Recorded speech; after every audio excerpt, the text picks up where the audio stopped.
Geheid Miha Falcha. Welcome everyone. My name is Darren Kuzma and this is Mind the Crack. Series of webinars that we're doing on life improvement tools, life hacks, things of that sort to help improve your life. And this short series that I'm doing right now is on the subject of study and learning. And tonight's topic is how to pass an exam with no stress. But before I get going on that, I just want to check in with anyone that's joining me on Zoom. I'm live here in a Zoom chat. I've just sent a message out on the chat, so for all of you that are there, you can see that.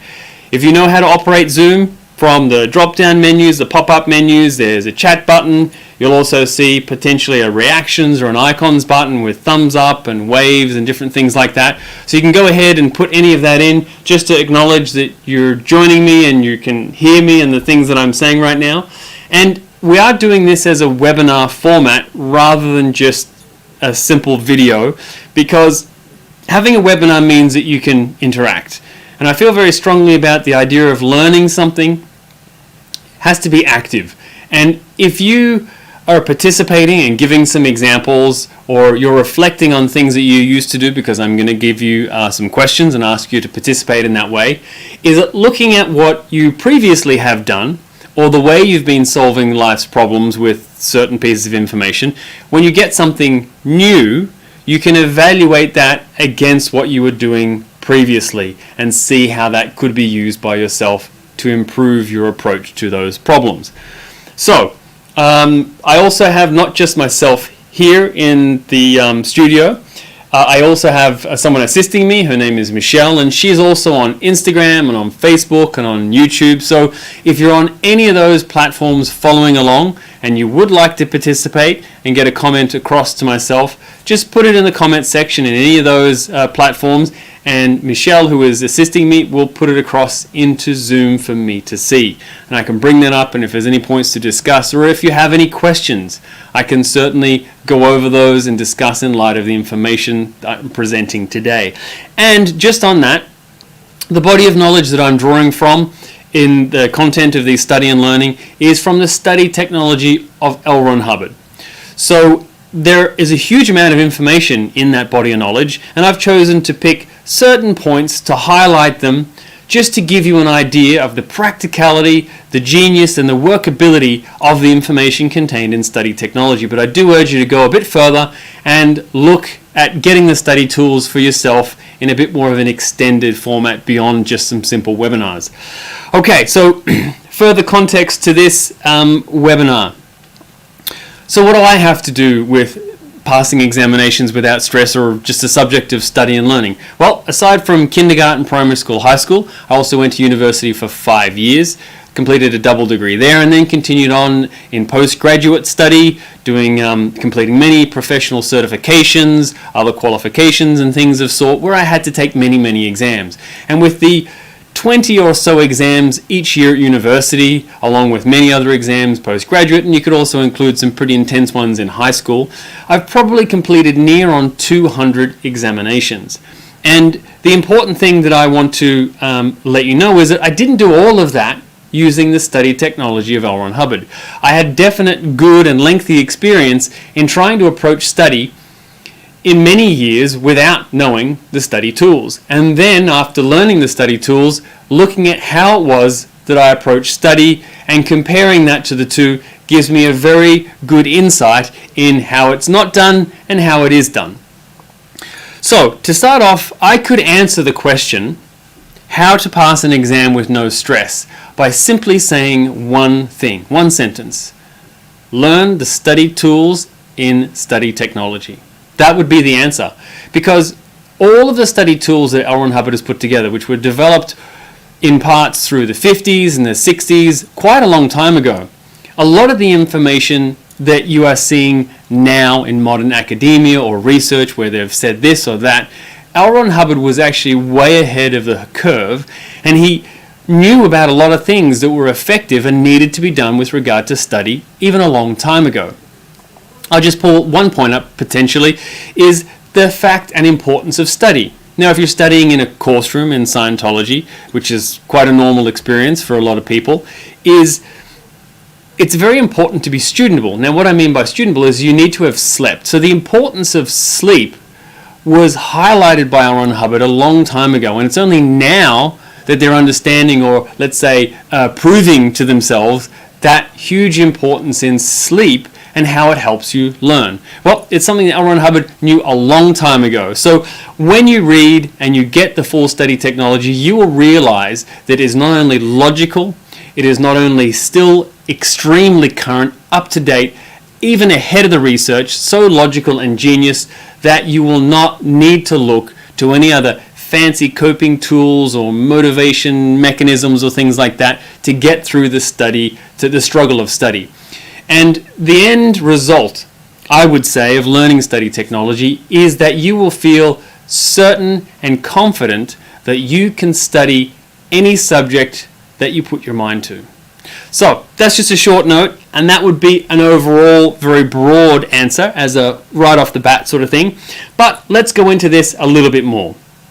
I'm going to check in with Zoom and see if Michelle has got any feedback for me, and I'm just going to say another hello to some people there and to Michelle.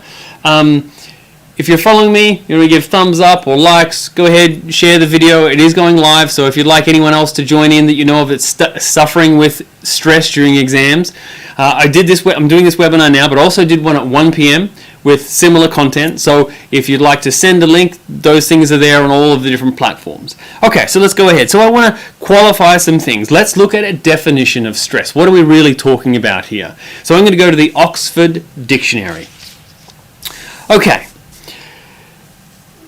Stress. Subject is mental pressure. And the definition is pressure or worry caused by the problems in somebody's life. Okay, so let's look at that a bit further. Pressure. So the feeling or the receiving of something that causes you to feel like you're under pressure or have worry that comes from something that is occurring in your life. Now it says the word problem.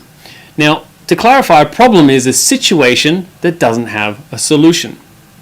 And that's very important when we come to clarifying some things with regard to stress and the relationship of stress with the study tools. And what I mean by that is when you have a problem, if you don't have a solution for it or you don't have a tool with which to solve that problem, you are definitely going to feel concern, worry, pressure, negative emotions, unwanted emotions. But if you have a problem and you have all the tools to solve any particular problem, then that feeling of worry or concern is going to be dispelled by the enabling of your abilities through those tools. So, stress. Mental, emotional, unwanted emotions, unwanted feelings that are coming from the problems in your life. So if we're looking at passing an exam as being a problem, and you don't have the tools to pass the exam, then certainly you're going to be stressed. Okay, further qualification. What I'm not talking about is challenge in this way. Doing work for some people can be stressful. It's not the same as laying in a field on your back and smelling the roses or something like that. That's relaxation. Stress, adverse feeling in the mind from a problem you don't have a solution for, is different from a challenge. It's different from a task or something that you've set up for yourself to do and it requires work. Using a tool that you know how to use still requires work. And I'm not talking about that as being stress. We're talking about unwanted feelings in your mind.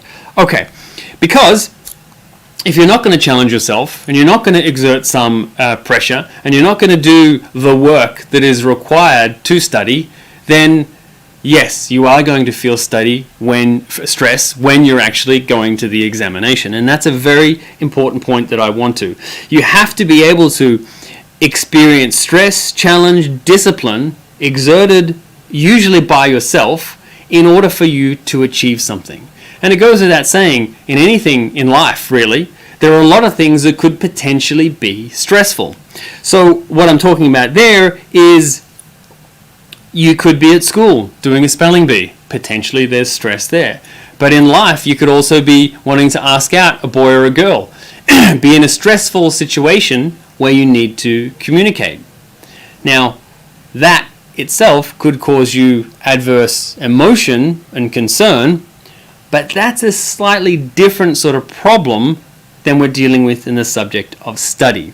Making food, cooking for yourself, all these different things can actually be sources of stress. Life can be full of challenges, and that is life, really. And that experience in life and all the multitude of things that can be stressful do have a lot to do with study. For example, in study, you need to buy books. You need to perhaps communicate with teachers. Now, each of those circumstances themselves could be experienced as stressful by one person or not by another. And I'm going to then talk about that a little bit later, as dividing between the stress because of lack of tools or technique or known method of studying, and stress that comes from internal. So in other words, a stress that doesn't necessarily make sense or is not stressful to all people. And that's more of an internal situation. So let's bring it back over to looking at these tools. So back to the definition one more time. So we're looking at problems that you can't solve that cause pressure or worry that come from your life. Okay, so here we go. I'm going to give you some examples and some experiences that I had in my life of when I experienced stress, when I didn't experience stress, and some of the differences there. So if you have any of your own experiences in study, learning that were very stressful and you didn't know how to handle them and you're going to come up against them again, then please mention them, put them in the comments section if you're there on Facebook, YouTube, etc. And otherwise, anyone that's there with me on Zoom, go ahead, mention, and we'll see what we can do in making some examples out of that or looking for some specific answers to your problems. Okay, so I want to tell you a couple of things. In university, I had one particular subject called microbiology. It was definitely not the most fun topic for me, simply because I had more of a natural inclination, and I had the idea that your body taking care of things naturally was more resilient to the microbes and the viruses, and I had that opinion, so they didn't value that subject very much. It also didn't help that the subject was on a Friday morning at 8 a.m. and at university, bar night, pub night, was on a Thursday night. So getting up first thing in the morning, perhaps there's a little bit of a hangover. I wasn't hungover every Friday morning, but with that sort of an environment, going with that sort of a viewpoint of the subject, you can guess that I didn't study it very well. So when it came time to study and prepare for that one exam, I was definitely stressed. I knew that I didn't know the information. And as I had attempted, as I had in the past, to remember everything. Because the way I got through high school, or a lot of it, was simply by memory. I didn't really understand a lot of the things that I was applying, but I remembered things. I wrote everything down on a sheet of paper, and I had that photograph of that paper in my mind of everything of the subject. I'd summarize, and I would cram, and I'd write in as small writing as I possibly could. And the way that I would get through an exam is I'd walk into the exam having that image in my mind, the summary of the entire year. I would get the question, see the question, and then go to that piece of paper, that picture I had in my mind, and find where the answer was. So here I was, very stressed out the night before microbiology examination, with full realization that I could not remember all the different types of bacteria from all the different situations and all the different medications that you would use to treat the different ones and all the other nasties and bugs and things that can get into the system. I really had no idea. So I tried to cram it in. I got hardly any sleep that night, extremely stressful, and I went and sat the exam and I ended up failing. So after that point, it was the only exam I ever failed at university, but I had 2 months until the retake of the exam. Now you can be sure that I had plenty of time. I worked very hard because I knew that I had to pass that exam, otherwise I would have to retake the whole year. So there was a lot of motivation there was a lot of necessity for me to actually pass that examination. So with 2 months, lots of time, I was able to commit everything to memory. That was the mode of operating that I did to cope with stress, is putting it all into memory. So if that was a successful operation for you, where you used memory or just crammed everything into your mind to try and get through an exam, let me know, give some thumbs up or share some experience. That'd be great to hear from you. Now, on the other side of things, There were some exams that I took that I was supremely confident in taking, but I only passed. And a lot of that supreme confidence came from my ability to imagine. Now, what I mean by that is that in contrast to the microbiology, where I was reading these words that were contained in the subject and I didn't understand the words and I was just trying to commit them to memory and I knew that I didn't know them, I have had other subjects in my past where I would go through the material of the subject and then I would see certain words or definitions or content or concepts, and in my mind I made sense of them. I made up pieces of information, or I made up relationships that perhaps weren't exactly the ones that the textbook intended. But because I had such a great imagination, I had the idea that I had the subject all sorted out and I knew exactly everything that was going on there. So the source of both of those is slightly different. One situation, aware of being stressed and aware of having that problem. In another situation, even though I did pass, not being aware of it and so therefore not experiencing stress. Okay, so there's some contrasting sort of examples. In addition to that, let's look at two other things. I studied in high school. I was in mathematics. There's a subject called trigonometry, from tri, to do with triangles, tri, and gonometry, doing with measurement of. So this subject, trigonometry, I was fascinated by triangles. I had in my idea all sorts of questions about how triangles were discovered, did caveman do it, and how did they figure out all these different triangles of different angles, and the whole theory behind it, and the fascination that I had for that subject, as obscure as it seems. It was something that led to me very excitedly and enthusiastically studying that subject because I was so intensely interested in it, and I got full marks in that subject. So what I know is that if you're fully interested in a subject, it makes it a lot easier to study and there's much less stress. Now, in a similar way, I also, in business, didn't have the greatest organization. And when I started in business, I remember my accountant certainly pointing a few things out to me that didn't seem to really make sense, so I had to do a lot of gathering of information. Now, I then did a course on how to organize your business. Now, I was so desperate for information on how to organize that when I saw the information in front of me, I really just sucked it up. I was a sponge and I absorbed everything because nearly every piece of information that I would read would give me some information that was handling a problem or a situation that I didn't know how to handle. So cognition, reading and studying, because I was so absorbed in it from that need to know point of view, not necessarily interest, but needed to know because I was really desperate to get organized, that subject became easy and not stressful to study. So one of the things that I can recommend if you're looking to pass an exam with no stress is to get involved in something that you really like doing, something that you're passionate about or that you naturally gravitate towards, because no matter what the work is, because you enjoy it so much, you're going to throw yourself into it fully. So, next step. If you've got any stories that you'd like to share, I would like to hear from you. So please go ahead, put in the comment section any sort of story. If you got those ones and they were similar to you, give me some thumbs up, give me some likes, let me know about that. Okay, so I'm going to tell you one more story. This is an example perhaps of how not to study. Actually, it's very clearly how not to study, but anyway. So in university, I was studying for a biochemistry examination. Now, chemistry was a fairly strong subject for me, so I wasn't really worried about it anyway. But the friend that I was studying with was kind of getting a bit uptight about something, and he didn't really get it. And right at that time when he didn't get it, we happened to overhear a video playing in the next room in my dormitory, and it happened to be Eddie Murphy Raw.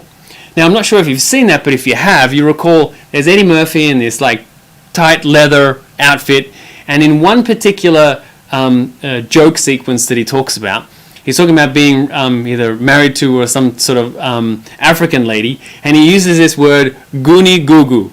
And I remember for myself to break the tension, we just decided, let's go and watch Eddie Murphy for a little bit. Just watch this scene.